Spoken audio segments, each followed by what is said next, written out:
Start.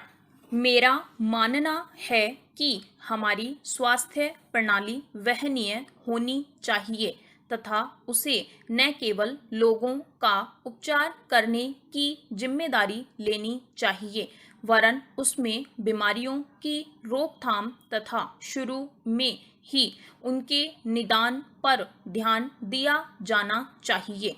यह माना जाता है कि बहुत सी प्रमुख गैर संचारी बीमारियां प्राय अस्वास्थ्यकारी भोजन तथा शारीरिक क्रियाकलापों की कमी के कारण होती है।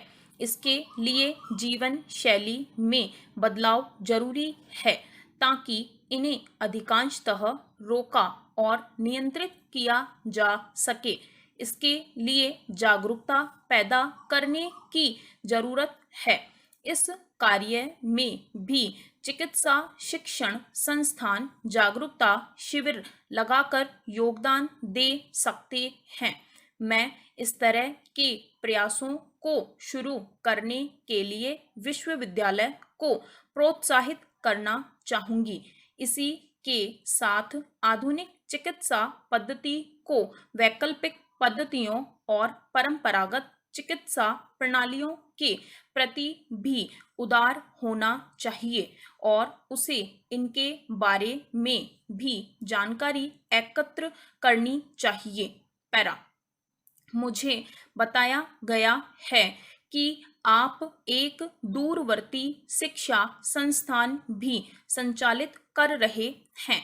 ऐसे प्रयास किए जाने चाहिए कि इस प्रौद्योगिकी का उपयोग न केवल अपने विद्यार्थियों को भारत और विदेश में स्थित सर्वोत्तम चिकित्सा कॉलेजों से ज्ञान प्रदान करने के लिए होना चाहिए वरन इसका उपयोग संस्थान के चारों ओर स्थित गांवों के मरीजों की चिकित्सा टेली मेडिसिन से करने के लिए भी किया जाना चाहिए। इससे विभिन्न अस्पतालों और चिकित्सकों के बीच जानकारी के आदान प्रदान में भी सहायता मिलती है।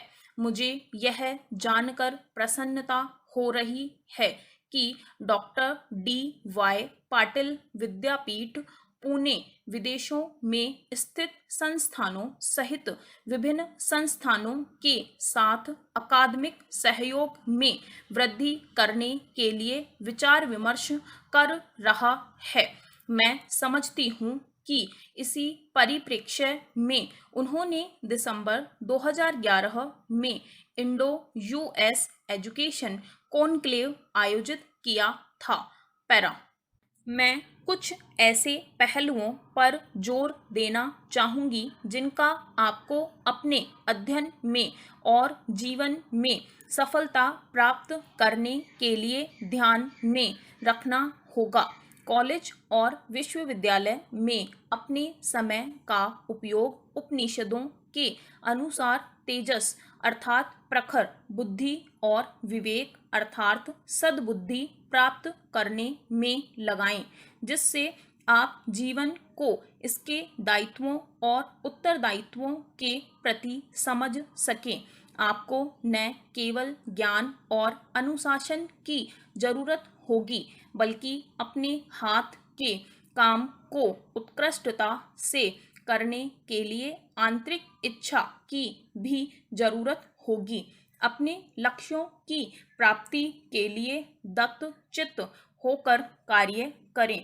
जिस कार्य को आप कर रहे हैं उस पर ध्यान केंद्रित करने से आपको समस्याओं को अच्छी तरह से समझने तथा परिस्थितियों से संतुलित ढंग से निपटने की क्षमता प्राप्त होगी। यह गुण चिकित्सा क्षेत्र से जुड़े पेशेवरों के लिए अनिवार्य गुण है जो लोगों के कल्याण और अच्छे स्वास्थ्य के क्षेत्र में कार्य करते हैं। पैरा। चिकित्सकों की समाज में तथा देश की तंदुरुस्ती में महत्वपूर्ण भूमिका है। निसंदेह आप सभी के आजीविका संबंधी कुछ लक्ष्य होंगे जो कि महत्वपूर्ण है। चिकित्सा शिक्षा अपेक्षाकृत महंगी है, परंतु इस पर आए खर्च की कम से कम समय में भरपाई करने की जल्दी में न रहें।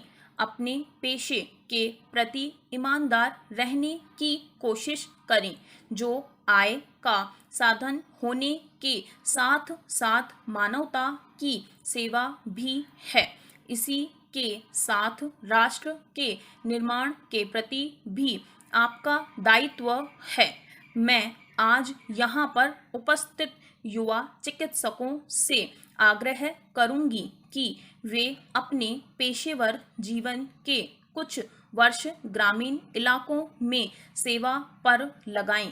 ग्रामीण इलाकों में सेवा करने से न केवल आप देश के लिए काम करेंगे, वरन इस कार्यकाल से आपके पेशागत अनुभव में अच्छी वृद्धि होगी।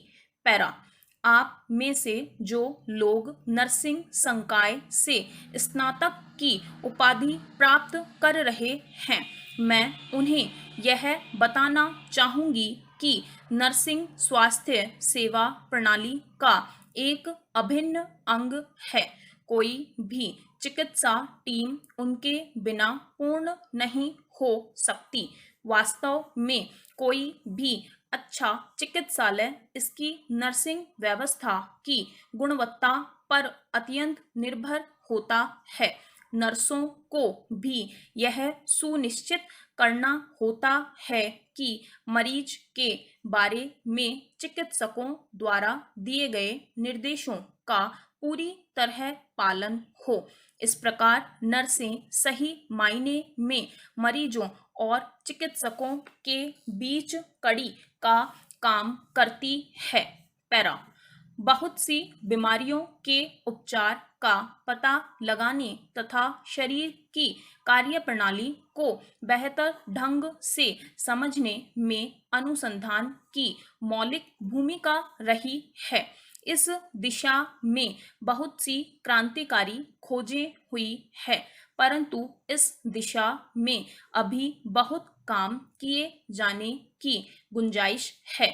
चिकित्सा संसाधनों को चिकित्सा विज्ञान के क्षेत्र में हुई प्रगति से निरंतर अवगत रहना चाहिए और अविश्वसनीय नई से नई अत्यधिक उन्नत निदानात्मक और उपचारात्मक प्रौद्योगिकियों को अपनाना चाहिए तथा अपने पाठ्यक्रम को लगातार अद्यतन करते रहना चाहिए। हम लेजर सर्जरी के युग में प्रवेश कर चुके हैं तथा अब रोबोटिक सर्जरी काफी चर्चा में है। बायोटेक्नोलॉजी में स्टेम सेल अनुसंधान तथा आर्टिफिशियल इंटेलिजेंस के क्षेत्र में अन्वेषण तथा खोज की बहुत संभावनाएं हैं और इसी तरह अन्य ऐसे बहुत से क्षेत्रों में भी जिनके बारे में हमें अभी तक जानकारी भी नहीं है। वैज्ञानिकों को इनकी खोज करनी है। हमें उच्च शिक्षा के केंद्रों में अनुसंधान को प्रोत्साहन देना होगा। यह भी जरूरी है कि स्वास्थ्य सुविधा से जुड़े पेशेवर अपने ज्ञान तथा दक्षता का स्तर ऊंचा बनाए रखें और उसमें सुधार करते रहें। यह हमारे देश में और भी जरूरी है जहां पर ऐसे लोग बड़ी संख्या में है जिन्हें चिकित्सा सेवाओं की जरूरत है। पैरा, अब जब आप अपनी आजीविका की शुरुआत कर रहे हैं, निसंदेह भारत में स्वास्थ्य सेक्टर की चुनौतियों और संभावनाओं के बारे में आप अवगत होंगे। इस समय स्वास्थ्य सेवाओं की पहुंच असमान है और खासकर ग्रामीण क्षेत्रों में यह बहुत कम है, जहां स्वास्थ्य सुविधाएं न केवल सीमित है वरन वे दूर दूर पर उपलब्ध होती हैं। इसके साथ ही समाज के सभी तबकों को स्वास्थ्य सेवाओं की उपलब्धता में भी असमानता है। समावेशी विकास के राष्ट्रीय उद्देश्यों के परिप्रेक्ष्य में इसमें समावेशी स्वास्थ्य भी शामिल होना चाहिए, जिसका अर्थ है कि सभी को सुलभ, वहनीय और गुणवत्तापूर्ण स्वास्थ्य सेवा उपलब्ध हो। स्वास्थ्य प्रदान करने वाली प्रणाली का नवान्वेषी प्रबंधन अपेक्षित है। मेरा सुझाव है कि प्रबंधन पाठ्यक्रमों तथा चिकित्सा पाठ्यक्रमों में चिकित्सालयों के प्रबंधन पर विशेषीकृत पाठ्यक्रम चलाए जाने चाहिए। स्टॉप। Thank you. इस चैनल को सब्सक्राइब करें और बेल आइकन को प्रेस करें ताकि लेटेस्ट वीडियो की जानकारी आप तक सबसे पहले पहुंच सके। वीडियो को लाइक और डिसलाइक अवश्य करें। कोई सुझाव और प्रश्न हो तो कमेंट बॉक्स में लिखें और वीडियो को अपने फ्रेंड्स और क्लासमेट्स को शेयर करें।